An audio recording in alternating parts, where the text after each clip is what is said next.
George's Cakes, and today I'm showing you how to make my salted caramel popcorn, which is not only delicious to eat just as it is, but it's actually what I decorate most of my cakes with, and it just makes it a lot more fun. And for this, all we need is 100 grams of popcorn. I usually pop it myself just because I think the shapes are more organic, but you can buy ready-made popcorn if you like.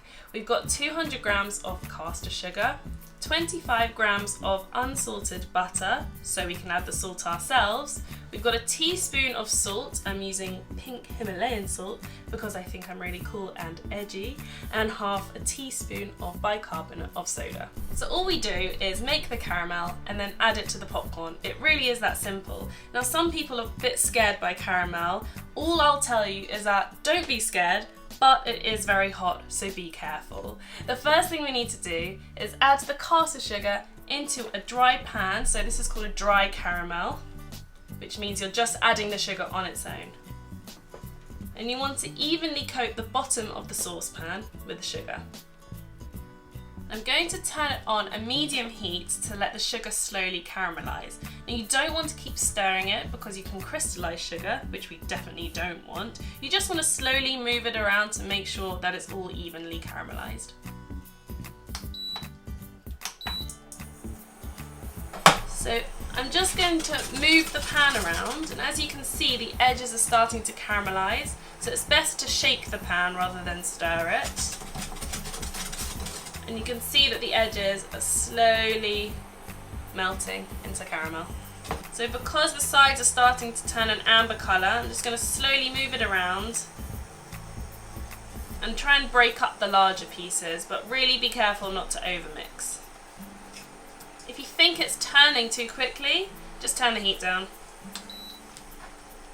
And you're aiming for a really smooth caramel.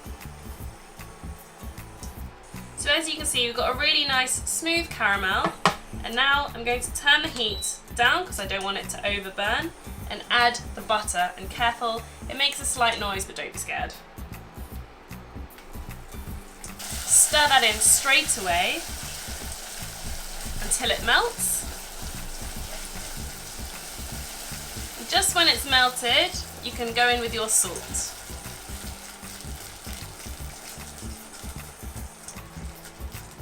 Once it's a really nice caramel, you can now add your bicarbonate of soda, and this just froths it up a bit.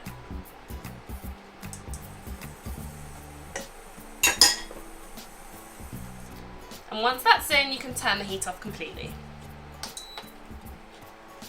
This bit you want to move quite quickly. You just want to pour the caramel all over the popcorn and mix it through. And you really have to be careful because this is boiling, boiling hot. If you do get it on your skin, you just want to flick it off as quick as possible, because if you leave it, it will continue to burn and it's not very nice. So I'm just mixing this through as quickly as I can because it hardens as well. Another important note to make is that this is a heat-proof spatula. Normal plastic melts with sugar, so you can use one of these or get a wooden spoon. And once you're happy with the covering, like I am, it's nice to see some white coming through. I'm just going to leave that to the side and let it harden and cool completely, and then it's ready to enjoy. And I've got a little trick for all the people who need to wash the pan up after. I'm just going to get some freshly boiled water and pour it into the pan, and just leave that to soak, and the sugar will dissolve into the water.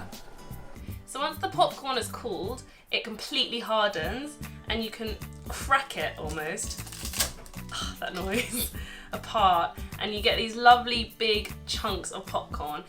So I'll just take a bit and fill these little cones up, the perfect size amount for someone to snack on at a party, and no one will notice if you take 2 or 3 cones either. Just to warn you, this stuff is highly, highly addictive. You get like the saltiness and the sweetness and the crunch. Yum. I used to think I only liked salty popcorn. Okay guys, thank you so much for watching. Please don't forget to like, comment and subscribe, and head to Instagram @George's Cakes. click the follow button and go and see all my creations that I do and how I apply this delicious salted caramel popcorn to all my cakes. Thanks again, and we'll see you next time.